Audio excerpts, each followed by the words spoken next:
Hello friends, welcome to my YouTube channel. So today in this video I am going to show you how to send a handwritten message in this device. So first of all, open the message application, then open any conversation or you can create a new conversation.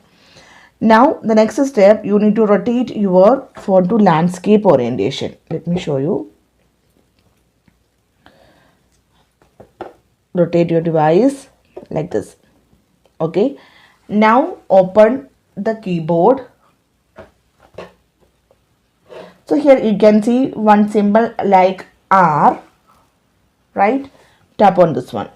So here we can draw, you can write your message here. So here I am going to write.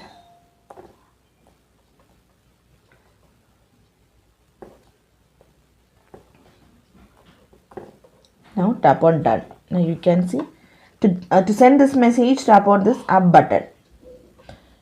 The message is sent. Let me show you again. You can see.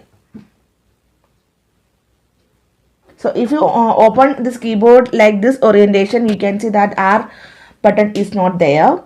To send a message with a handwriting, just rotate your device. Then here you can see one R button. Tap on this one. You can write message here. Otherwise here you can see some inbuilt messages. You can see here. Hello, thank you, happy birthday, congratulations, like that something message here. And you can select any message from here. So simply here I am going to select the option thank you. Tap on done. Tap on send. That message is sent. You can see. So simply in this way you can send the handwritten message in this device. So hope you guys enjoy this video. Thank you for watching. Thank you. Bye bye.